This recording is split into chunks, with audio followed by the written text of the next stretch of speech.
काय सांगू आता संतांचे उपकार, मज निरंतर जागविती.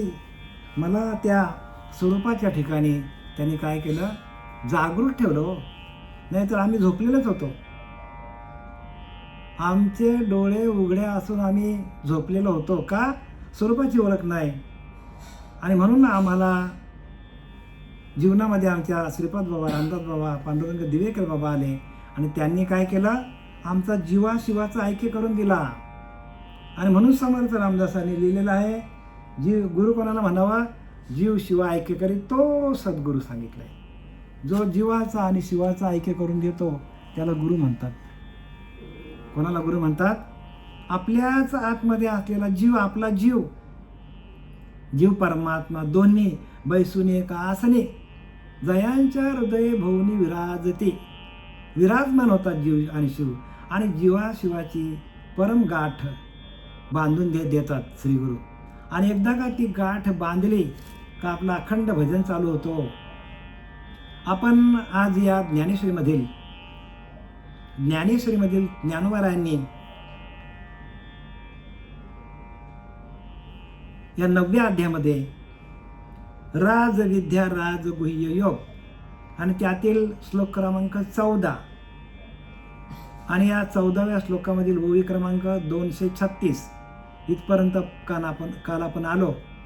आणि आता आपल्याला 237 ओवी सुरू करायची आहे. सुरू करण्याच्या आधी तुम्हाला जे काही इथं मागच्या वेळेला भगवंतांनी बघितलं की अर्जुनाला अजूनच ओढ लागलेली आहे ऐकण्याची. जेव्हा भगवंतांनी सांगायला सुरुवात केली गीता, प्रत्यक्ष भगवंतांनी गीता सांगितलेली आहे.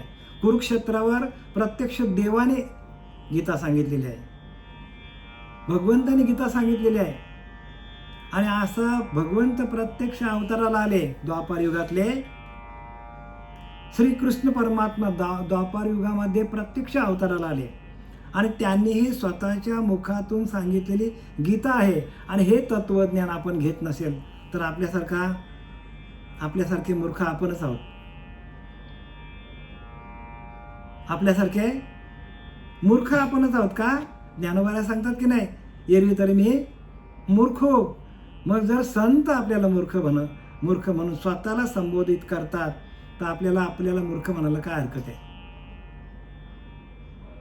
प्रत्येक जीव हा काय आहे, आपल्या धर्माचं रक्षण करण्यासाठी धर्माचे पालन करणे, पाखंड खंडन ह्याची करणे आम्हा काम, बीज वाढवणे नाम.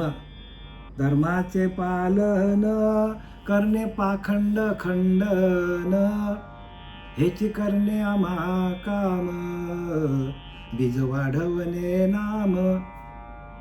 तुका म्हणे किल्ली संत हाती दिली. संतांचं हेच कार्य आहे की धर्माचं कार्य करायचं.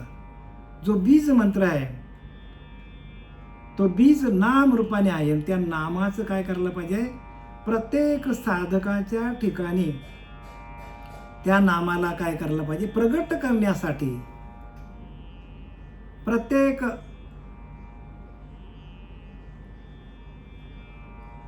नामाचं प्रगटीकरण होण्यासाठी आपल्या या आनंद संप्रदायातील प्रत्येक महात्म्याला अधिकार देऊन टाकलेले आहेत. आणि ते काय करतात, आपल्या डोक्यावर तुपाची पेरणी करतात आणि ते नाम देतात. जशी आई कशी टाळू आपल्या लहानपण असताना त्या टाळूवरती तेल लावतो आणि अशी चोळते, तसं आपल्याला आपली सद्गुरू माऊली काय करते, डोक्यावर तुपाची पेरणी करते. आणि डोक्यावर तुपाची पेरणी करून त्या नामाचा प्रबोधाचं चिंतन तुम्हाला दिलं जातं. आणि मग तिथून आपल्याला काय होतं, तिथून आपल्याला नामाची अनुभूती येते प्रबोधाच्या चिंतनातून. आता इथे काय सांगितलं की भगवंत सांगतच आहे आणि अर्जुन ऐकतच आहे. पण अर्जुनाची अजूनही काय, अर्जुनाची उत्कंठा वाढली, अर्जुनाची ऐकण्याची उत्कंठा वाढली. आणि म्हणून भगवंताला अजून सांगायला त्याच्यामध्ये गोडी वाढली हो. गोडी वाढते. जर साधकांच्या ऐकण्याची तयारी असेल तर अधिकारी पुरुषाला, तर आता भगवंताची उत्कंठा वाढली की आता अर्जुनाला असं वाटायला लागलं की अजून भगवंताने सांगावं. आणि म्हणून तुम्हाला प्रमाण दिलं काल की मेघ चातकावरी ओलेना तरी चातक काही पलटेना, चंद्रवेळी शिव घेना तरी चकोर आनंद हो. म्हणजे काय, जे श्रवण करणारे श्रोते असतात, श्रवण करणारे जे ऐकणारे जे मंडळी असते, त्यांना चकोराची आणि चातकाची उपमा दिलेली आहे.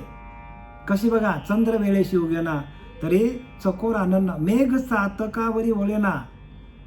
म्हणजे मेघ आकाशामध्ये येतात पण पडत नाही, पण चातक त्यांची वाट बघत बसतो. समोर चातकाकडे कितीतरी पाऊस पडतो, तळे भरलेले असतात, पण चातक त्या तळ्यातला पाणी पित नाही. एवढी त्याची निश्चिम ओढ असते की आपल्याला ढगाने काय करावं, ढगानेच वर्षाव करावं आणि ढगाचंच पाणी पिणार. तसं भगवंताने सांगायला सुरुवात केलेली आहे. तर अर्जुनाला चातकाची आणि चकोराची उपमा दिलेली आहे.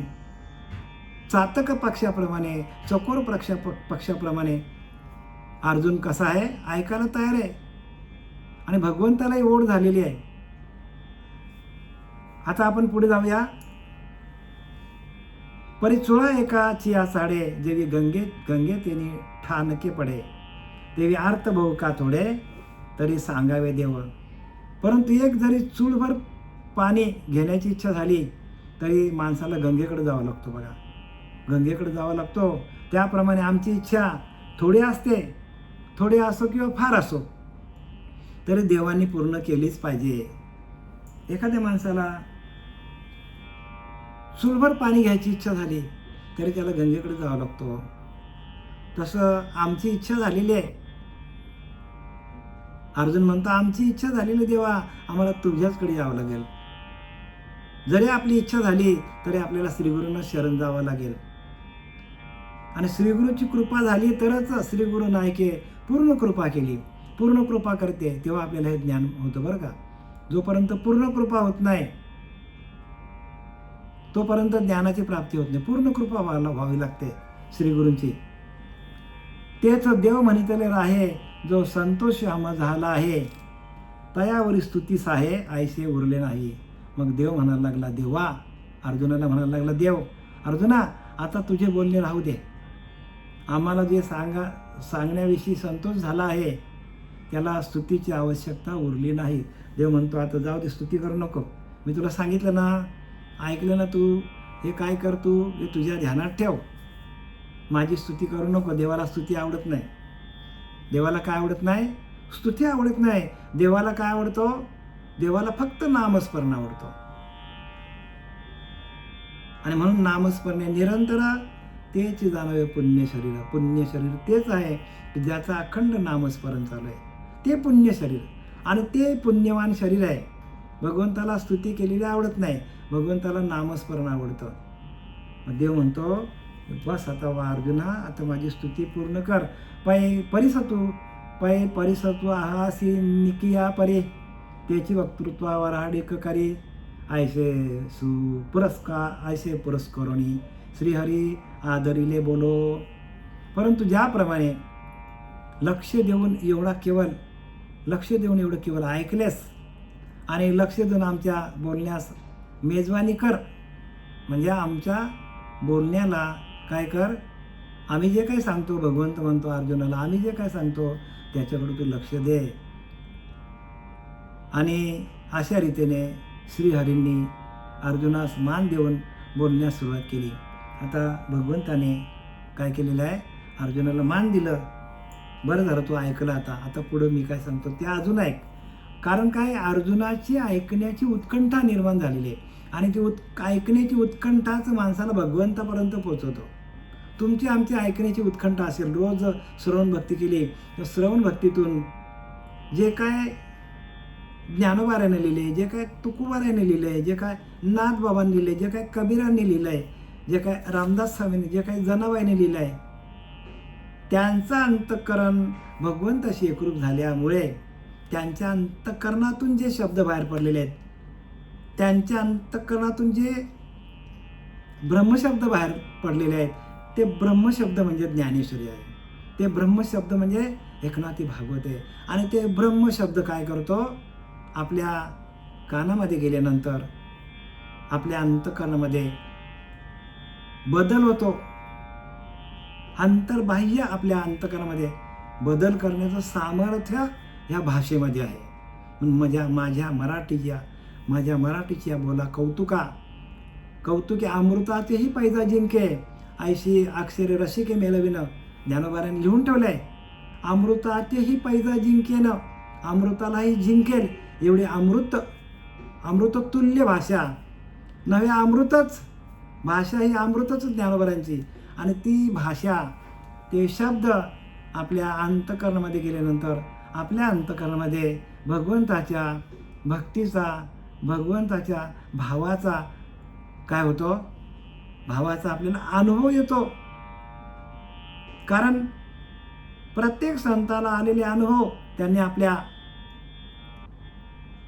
परेतून आलेले जे बोल आहेत, परेतून आलेले जे स्फुरण आहे, परेतून आलेले ते स्फुरणासहित हे लिहिलेले आहेत. आणि त्या प्रत्येक अक्षरामध्ये, प्रत्येक शब्दामध्ये, प्रत्येक ओळीमध्ये ज्ञानोबाराय बसलेले आहेत. असा जर तुमचा भाव झाला, प्रत्येक ओळीमध्ये तुकोबाराय बसलेला आहे, असा जर आपला भाव तयार झाला तर देवदुरी नाही तयार हो. आणि म्हणून श्रवण भक्ती करा.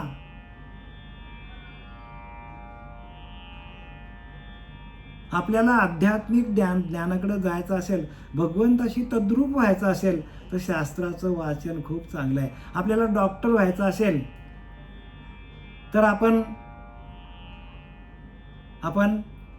इंजिनिअरची पुस्तकं वाचली, इंजिनिअरिंगची, होय होता येईल का डॉक्टर आपल्याला? तसं ज्याला भगवत स्वरूप व्हायचं असेल तर जे संत भगवंताच्या स्वरूपाशी एकरूप झाले, नवे ते स्वरूपामध्ये विलीन झाले, आणि त्यांनी जे काय आपल्याला सामग्री लिहून ठेवलेली आहे, त्यांनी जे काय तीर्थ लिहून ठेवलेलं आहे, त्या तीर्थाचं प्राशन आपण जर या श्रवण इंद्रियातून केलं तर आपल्या परेमध्ये बदल होईल, आपल्या परेचं भजन चालू होईल. हे अनुभवाचे बोल बरं का, ज्ञानोबारांचे, तुकोबारांचे, नाथबाबांचे, समर्थांचे, हे अनुभवाचे बोल त्यांनी लिहून ठेवल्यात. तुम्हालाही तसंच अनुभूती येणार आहे. अजिबात यात किंचितही फरक पडणार नाही. एवढे ह्या शब्दांची सामुग्री आहे, खजिना आहे, खजिना. पण हा पेठारा आपल्याला उघडता आला पाहिजे. आणि ते पेठारा उघडण्याची चावी जी आहे ती कोणाकडे? संतांकडे आहे. म्हणून तुका म्हणे किल्ले आणि संता ते एवढं सोपं लिहून ठेवलं आहे. तुका म्हणे अंगी व्हावे ते आपण तरीच महिमान कळ येईल. आपल्याला संतांसारखं व्हावं लागेल. संत ज्या मार्गाने गेले त्या मार्गाने आपल्याला जावं लागेल, तरच आपल्याला याची अनुभूती येईल. आता आपला श्लोक क्रमांक 15 आपण सुरू करूया. अध्याय 9, राजविद्या राजगुह्य योग, आणि ओवी क्रमांक आहे 239. बघा ज्ञानोबाराय काय सांगतात बघूया आपण. ज्ञान यज्ञेन चाप्यन्य यजंतो मामुपासते, एकत्वेन पृथक्त्वेन बहुधा विश्वतो मुखम. ज्ञानोबाराय सांगतात की काही उत्तम अधिकारी भावनाविषयींचे ज्ञान हाच यज्ञ आहे. बघा, भगवान विषयींचे ज्ञान हाच यज्ञ आहे. म्हणजे भगवंताविषयी जे आपण ऐकलं जातं, आता आपण भगवंताचा विषय ऐकले की नाही, सगळं भगवंताने सांगितलं की नाही अर्जुनाला. मग जे ज्ञान आपण ऐकलं जातो, जे ज्ञान आपल्या अंतःकरणामध्ये जातं, तोच आपला यज्ञ आहे.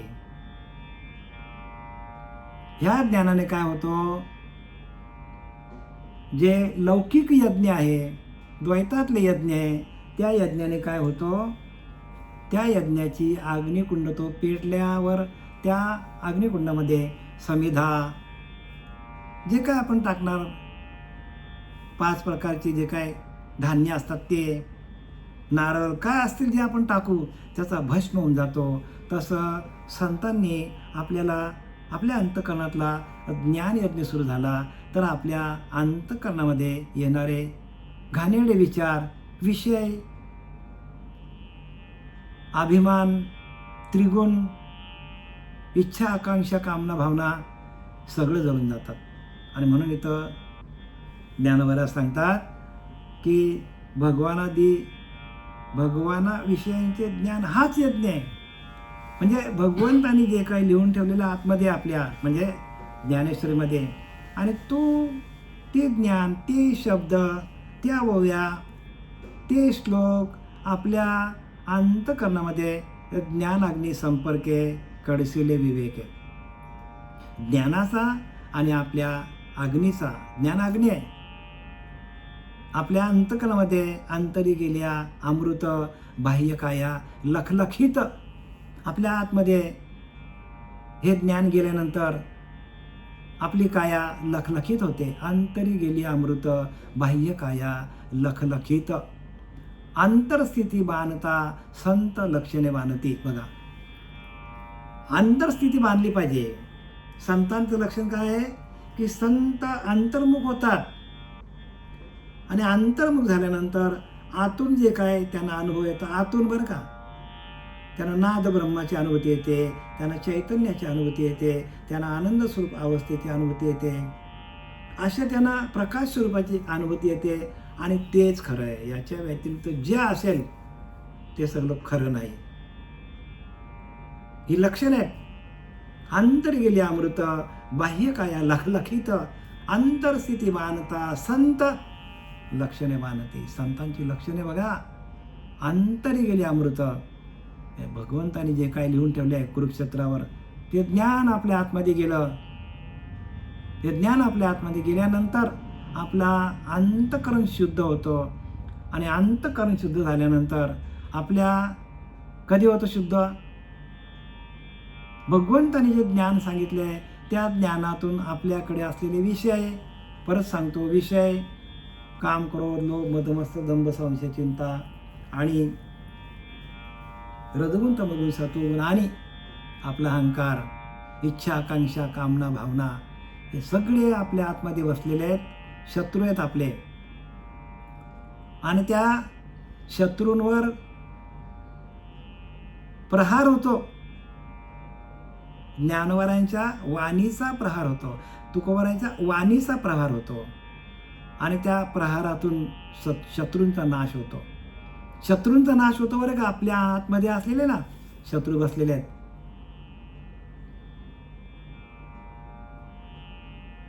नाना वस्त्रे नाना भूषणे येणे शरीर शृंगारणे विवेके विचारे राजकारणे अंतःकरण शुद्ध शृंगारीचे. बघा, नाना वस्त्रे नाना भूषणे येणे शरीर शृंगारणे. काय सांगतात? अनेक प्रकारची वस्त्र घातली आपण. कोणी फेटा काय लावला, कोणी टोपी काय घालतो. महिला मंडळ चांगल्या चांगल्या प्रकारच्या साड्या काय लावतात. याच्याने काय होतं? दागिने काय घालतात, मोठे मोठे एवढे एवढे मोठे हार घालतात. मुकुट काय बांधतात पुरुष. सलवार कुर्ता काय नेसतात. नाना वस्त्रे येणे शरीर शृंगारणे. नाना वस्त्रे नाना भूषणे याने शरीर शृंगारणे. शरीराची शृंगारता होते.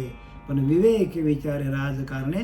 विवेक म्हणजे संतांकडे असलेल्या त्या ध्यानातून, त्या नामातून, त्यांच्या अंतःकरणामध्ये झालेला भाव, म्हणून त्या भावाला विवेक म्हणतात. म्हणजे एका भगवत स्वरूपाशी, एका भगवंताशी एकरूप होऊन अंतःकरणाचा जो भाव होतो, अंतःकरणाची जी स्थिती होते, त्या स्थितीला विवेक म्हणतात. काय म्हणतात तिला? विवेक.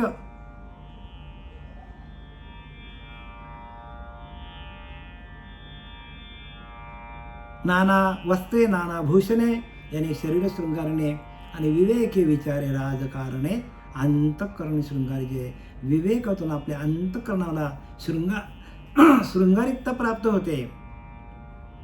शृंगारिकता काय? तर सुख, समाधान आणि शांती, हे तीन आपले शृंगार आहेत. अंतःकरणाचे शृंगार कोणते आहेत? सुख, समाधान आणि शांती. हे कशातून निर्माण होतं? विवेकातून चांगलं काय वाईट काय, सार काय असार काय, पाप काय पुण्य काय, खरं काय खोटं काय, विवेक काय, अमृत काय विष काय हे आपल्याला कळतं आणि त्याच्यातून आपलं अंतःकरण शृंगारलं जातो. आणि म्हणून तर काय सांगतात, ज्ञान हाच यज्ञ आहे. म्हणजे आता आपला अखंड यज्ञ चालू आहे. गेल्या 5 वर्षापासून आपण ह्या ज्ञानेश्वरीचं आपण काय करतो, विश्लेषण देतो, चिंतन मांडतो लोकांसमोर, भागवताचं चिंतन मांडतो, दासबोधाचं चिंतन मांडतो, तुकोबारांच्या गाथेतलं चिंतन मांडतो, कबीरांचे आपण दोहे घेतो. म्हणजे हे कोणाचे, हे संतांनी आपल्या अंतःकरणामध्ये शृंगारलेलं वाङ्मयाचं ज्ञान आपल्यासमोर प्रकाशित केलं जातं.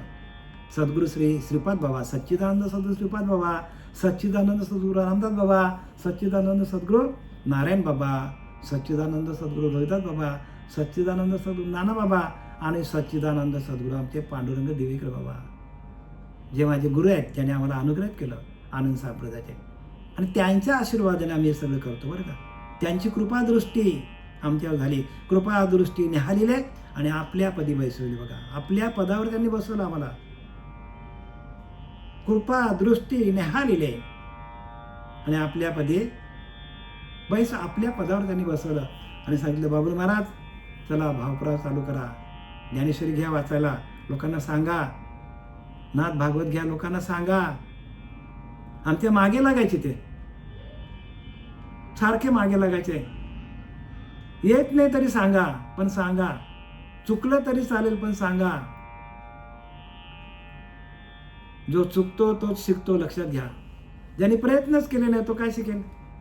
म्हणून प्रयत्न अंती परमेश्वर, यत्न तो देव जाणावा.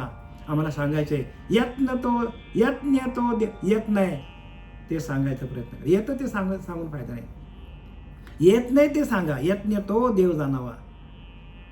जे येत नाही ते आपल्याला सांगण्याचा प्रयत्न करायचा आणि प्रयत्न अंती परमेश्वर. आणि प्रयत्न करता करता अंतकाली परमात्मा आपल्या आतमध्ये प्रगट होतो. आणि त्याने पूजा करणारे मला एकच परब्रह्म आहे. बघा, या ज्ञानातून, ज्ञान हाच यज्ञ आहे आणि त्या यज्ञातून यज्ञाची पूजा करणे म्हणजे अखंड यज्ञ. म्हणजे कुठला, जो श्वास जातो येतो तो आपला यज्ञ आहे. आणि त्याच्यातून आपली पूजा झाली तर एकच परब्रह्म आहे. परब्रह्म एकच आहे आणि त्या एकाचीच ओळख होतं. आणि तो कुठे आहे, आपल्याकडे आहे. आपणच परब्रह्म आहोत. मी नेहमीच म्हणतो की नाही, परब्रह्म ते सकळांपरते तया असं पाहता आपणच ते. पण एकले अनुभव ते सद्गुरू केल्यानंतर आपल्याला तसा अनुभूती येतो. आणि अशा ज्ञानाने उपासितात म्हणजे काय करतात, कोणी सूर्य, कोणी चंद्र इत्यादी भेदाने माझी उपासना करतात. कोणी सूर्यदेव आहे, कोणी चंद्रदेव आहे, अनेक देवाची काय करतात, भेदाने माझी पूजा करतात. म्हणजे मी वेगळा आणि देव वेगळा. आणि म्हणून आपल्याला विभूती सांगितल्या, चंद्र माझी विभूती, सूर्य माझी विभूती. व कोणी तोच भगवान सर्वतोमुख आहे, विश्वरूप आहे असे समजून त्या विश्वरूपाला अनेक प्रकारांनी उपासितात. आता काय सांगितलंय, आपला 10वा अध्याय पुढं आपल्याला विभूती योग सांगितलेला आहे. भगवंत प्रत्येक ठिकाणी भरलेला आहे. सांगायचं काय की सगळीकडे तो चंद्रामध्ये, तो सूर्यामध्ये, तो इंद्रामध्ये. मार्जुना मी नसे ऐसे कवन ठाऊ असे. मी नाही अशी जागाच नाही अर्जुना. मग म्हणून आपल्याकडे सगळीकडे पूजा करतात. कोणी दगडाची करतात, कोणी झाडाची करतात, कोणी मूर्तीची करतात. अनेक प्रकाराने आपण पूजा करतो. का, आपला भाव तयार होण्यासाठी. आपल्या भावासारखा मनी देव आठवा ध्याने. जसा भाव असेल तसा देव हो. हिरवी तरी पायी जे जैशी माझ्या ठाई, भजती तया मीही तैसाच भजे. काय सांगतात, ज्या भावनेने मला भजतात तसंच मी त्यांना पावतो. हिरवी तरी पाही जे जैसे माझ्या ठाई, भजती तया मीही तैसाच भजे. मी पण तसाच त्यांना भजतो. तर प्रत्येकाने भाव ठेवा. भाव हाच देव आहे, काही न लगे एक भावाची कारण. तुका म्हणे आण विठोबाची, मी विठोबाची आण घेऊन शपथ घेऊन सांगतो. ते भक्ती मार्गाला काही लागत नाही, एक भावच लागतो आणि तो भाव निर्माण करण्याची क्षमता आपल्याकडे आहे, पण आपण गुरुला शरण जायला पाहिजे. तरी ज्ञान यज्ञ तो एक रूपो, काय सांगितलंय? ज्ञान हा यज्ञ आहे, ज्याचा आदिसंकल्प हा युपो बघा, आणि महाभूते मंडपो भेदू तो पशु. आता 15व्या श्लोकामध्ये भगवंतांनी सांगायला सुरुवात केलेली आहे. तरी ज्ञान यज्ञ तो एक रूप, ज्ञान यज्ञ कशाला म्हणतात? आणि त्या ज्याचा आदिसंकल्प हा युपो, म्हणजे आदिसंकल्प आपल्याकडे येतात या नामरूपी यज्ञातून, म्हणजे आपला अखंड श्वास जातो येतो, त्यातून काय होतं? तर ज्या ठिकाणी ब्रह्माचे बहुत प्रकाराचे होणे, म्हणजे आदिसंकल्प हाच यज्ञस्तंभ आहे. सगळीकडे देव आहे आणि पंचमहाभूत ह्या यज्ञ मंडप सांगितले, आणि जीव व ईश्वर यांना भिन्न हाच पशु सांगितले. एवढं जरी असलं सगळं, तरी त्यांनी सांगितले अर्जुनाला, बघ अर्जुना, तरी ज्ञान यज्ञ तो एक रूपो येवरूपो, ज्ञान यज्ञ तो येवरूप, म्हणजे ज्ञान म्हणजे तुमच्या अंतःकरणामध्ये ज्ञान स्वरूपाची अग्नी प्रज्वलित झालेली असते, आणि तो आपला येवरूपू, म्हणजे तोच काय आहे? तोच आपल्याला प्रगट व्हायला पाहिजे. तरी ज्ञान यज्ञ तो येवरूपो, जेतो आदिसंकल्प हा युपो, जेतो त्या ज्ञान यज्ञामध्ये आपल्याकडं संकल्प विकल्प येतात, म्हणजे आपल्याकडे मनाकडे काय करतात? विचार येतात, विचार, आणि त्या विचारांना भस्म करण्याचं सामर्थ्य आपल्या ज्ञान यज्ञामध्ये आहे. म्हणजे कशामध्ये आहे? आपला जो श्वास आहे, तो श्वास आपला पूर्णपणे थांबला पाहिजे. जेवढं आपण अंतर्मुख होऊ, तेवढं आपल्याकडे श्वास थांबला जातो. 12 गजानी 16 गजानी रात्रंदिवस फिरते हरीशी नेनती. हरिपाठामध्ये ज्ञानोबा सांगतात की नाही, 12 गजनी बाई 16 गजनी बाई हरीशी नेनती रात्रंदिवस फिरती. म्हणजे काय? 12 उंगल्या श्वास आपला आतमध्ये आहे आणि 16 उंगल्या बाहेर आहे. जसं एक एक उंगली आपण जिंकत जाणार, तसं आपल्याला ज्ञान होणार. ज्ञान कधी होणार? आणि आपल्याकडे जे संकल्प विकल्प आहे, ते विकल्प बाद कधी होतील? जर आपलं मन शांत झाला, स्थिर झाला, नामाशी एकरूप झाला, तरच आपल्यातले संकल्प जळून जातील. ज्ञान यज्ञ आहे तो, आणि त्या यज्ञातून यज्ञ एकदा प्रज्वलित झाला तर काही टाकाल ते त्याचा भस्म होतो. जसा आपल्या अंतःकरणामध्ये जर त्या हरिनामाचा यज्ञ सुरू झाला, तर आपल्याकडचे विचार जिथल्या तिथे थांबले जातात. कुठलेच विचार राहत नाही आपल्याकडे. जोपर्यंत आपल्याकडे विचार चालू आहेत, तोपर्यंत आपलं मन भटकतो. आपल्यातले विचार थांबले की आपण स्थिर होतो, स्थितप्रज्ञ होतो. आणि स्थितप्रज्ञ अवस्था म्हणजे ज्ञानाची अवस्था आहे. काय?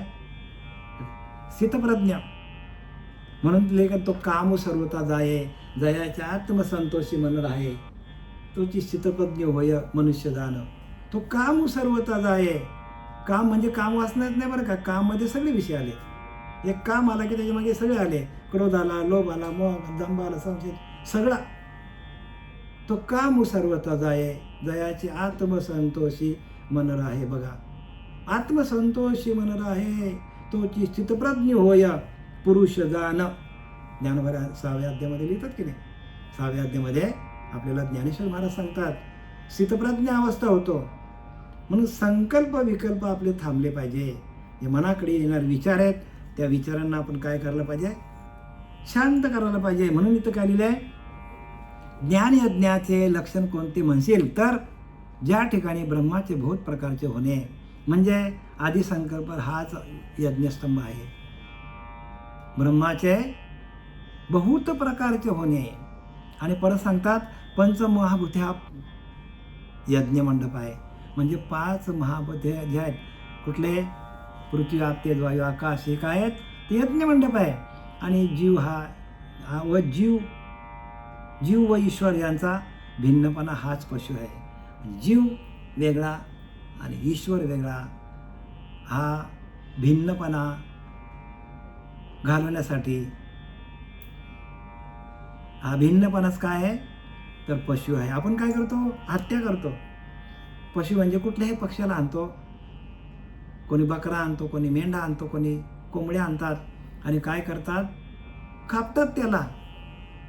इथं काय सांगितलंय, अज्ञान काय दाखवलंय की तुम्ही आणि परमात्मा वेगळे आहात. हाच तुमचा काय अज्ञान आहे. आणि त्या अज्ञानाला जाणून टाका, त्या अज्ञानाला कापून टाका, हे सांगितले. आणि लोक काय समजतात, पशुच कापतात. हो, तुमचं अज्ञान, तुमचा भिन्नपणा हाच पशु. तुम्ही देवापासून वेगळे आहात हे समजणे हाच भिन्नपणा आहे आणि हाच पशु आहे. आणि ह्याच पशुला मारण्यासाठी हा यज्ञ सांगितले. आपणच परब्रह्म आहोत, आपणच देव आहोत.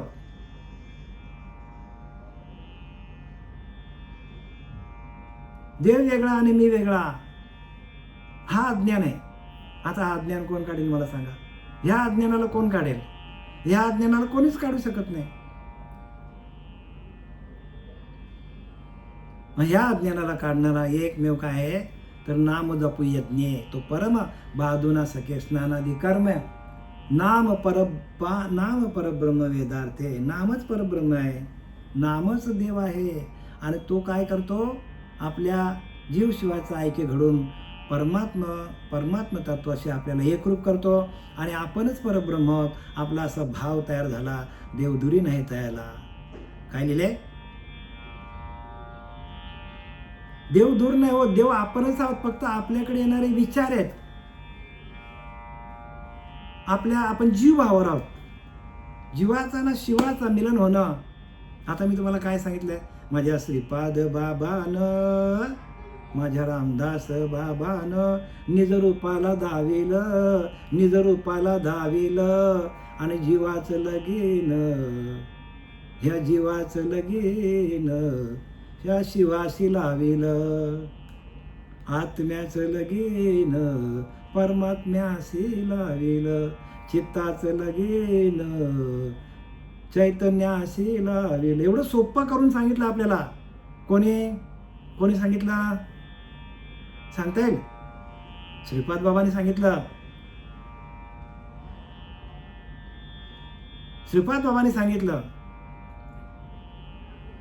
म्हणून काय सांगतात, आनंद संप्रदायामध्ये म्हणतात की महाविष्णूचा अवतार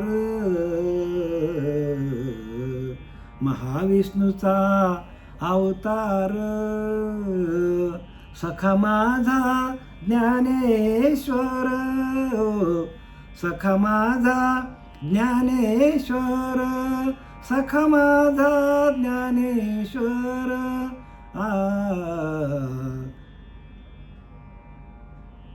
ज्ञानेश्वराचा अवतार, ज्ञानेश्वराचा अवतार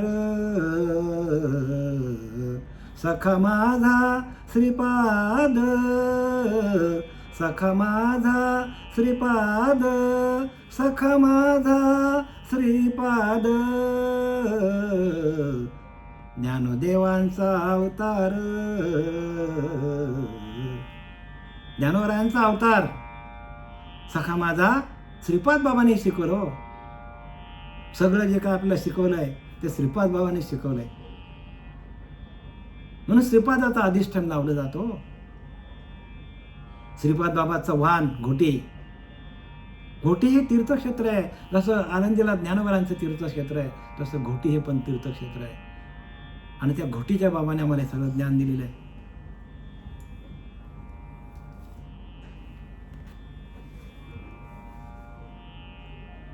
म्हणून आपल्यातला भिन्नपणा, आपण आणि देव वेगळा आहोत, हे भिन्नपणा जोपर्यंत जात नाही आणि अहम ब्रह्मास्मीचा बोध होत नाही तोपर्यंत हे ज्ञान कोणालाच कळणार नाही. जे लोक चालले आहेत ते काही खऱ्या मार्गाला चालले, ती वेगळ्याच दिशेने चाललेले आहेत. पण त्यांना आपण कसं सांगणार, त्यांना दिशा भूल लोकांची. म्हणून समर्थ सांगतात, देवाचा बाजार भरला, शास्त्राचा गलबला झाला. बघा, शास्त्र कोणाला कळत नाही. देवांचा बाजार भरलाय. 33 कोटी देव स्थापन करून ठेवल्यात. बोरी खालचा, बाबली खालचा, अजून काय काय. आता ते किती झाले असतील? 33 कोटीच्या वरती असतील. शास्त्राचा गलबला झाला, देवांचा बाजार भरलाय जगामध्ये आणि बाजारू लोक आहेत, त्या लोकांनी काय केलेलं आहे, खऱ्या परमार्थापासून लोकांना वेगळं करून ठेवलेलं आहे. खरा परमार्थ आपणच परब्रह्म, अहम ब्रह्मास्मी, आपणच परब्रह्म आहोत. वासुदेव तत्वता, एकोहम, शिवोहम, हे सगळं आपल्या आतमध्ये अनुभवाला आपल्या येतो. पण ती अनुभूती मांडणारे संत जगामध्ये श्रीपाद बाबासारखे, रामदास बाबासारखे, आपल्या पांडुरंग दिवेकर बाबासारखे आले आणि म्हणून आपल्याला त्याची अनुभूती त्यांनी आणून दिली. हे तुका म्हणे ते अनुभव प्रमाण, शब्दांचे गौरव कामा नाही हो. अनुभव आहे, अनुभव आले ते या जगात येत असे. तुकाराम महाराज सांगतात, परमार्थ अनुभवाचा आहे, परमार्थ इड्या गबाळ्यांचा नावे हो. आणि आपल्यातला भिन्नपणा हा काय आहे, हाच पशु. आपण पशु म्हणजे काय, कोंबडी कापतो, बकरा कापतो, हे चुकीचं आहे.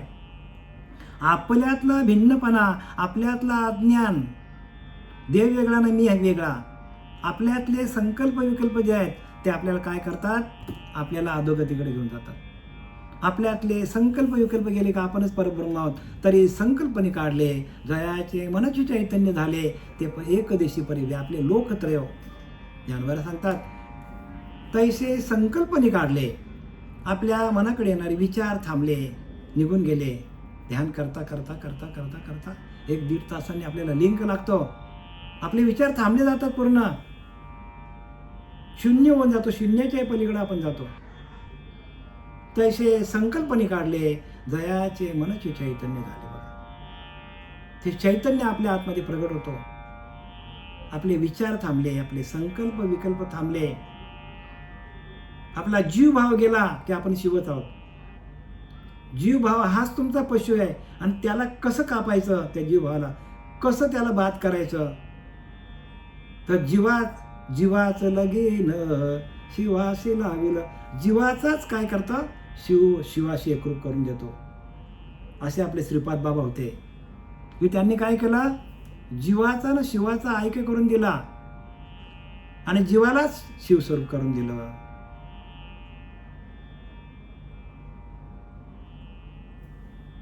जीवालाच काय केलं, शिवाशी एकरूप करून दिला. आणि जीव ईश्वर यांचा भिन्नपणा हाच पशु आहे आणि जीव आणि ईश्वर यांचा भिन्नपणा हाच पशु आहे. मग जीव आणि ईश्वर एकच आहेत. एक आत्मा, जीवात्मा, शिवात्मा, विश्वात्मा, सर्वात्मा, विश्वात्मा, अवघे मिळून एकच आत्मा लिहिली. जीवात्मा, शिवात्मा, सर्वात्मा आणि विश्वात्मा, अवघे मिळून एकच आत्मा आहे. जरी 4 भिन्न भाग जरी दिसले तरी ते कोणाचे आहेत, विश्वव्यापकाचाच तो भाग आहे. विश्वव्यापक आहेत आणि तो परमात्मा व्यापक आहे आणि त्या व्यापकाशी एकरूप होण्यासाठी आपल्याला हा भजन दिलेला आहे. भजन करायला पाहिजे. विश्वव्यापक तुची होशी, ब्रह्मा विष्णू व्योमिकेशी, धरेला वेश मानुसी, भक्तजन तारावया. घोटीचे बाबा आले आपले श्रीपाद बाबा, ब्रह्मा विष्णू व्योमिकेशी म्हणजे आपण म्हणतो का ना, गुरुर ब्रह्मा, गुरुर विष्णू, गुरुर देव महेश्वरा. गुरुर साक्षात परब्रह्म, म्हणजे गुरुच आपले कोण आहेत, परब्रह्म आहेत. भक्तजन तारावया म्हणजे प्रत्येक भक्ताला, या प्रत्येक भक्ताच्या जीवाचा उद्धार करण्यासाठी त्या अवताराला आले आणि त्यांनी हे सगळं ज्ञान प्रत्येकाच्या घरोघरी जाऊन प्रत्येकाच्या डोक्यावर हात ठेवून प्रकाशित केलेलं. असं आपले श्रीपाद बाबा, रामदास बाबा, पांडुरंग दिवेकर बाबा यांच्या चरणी मी साष्टांग दंडवत घालतो.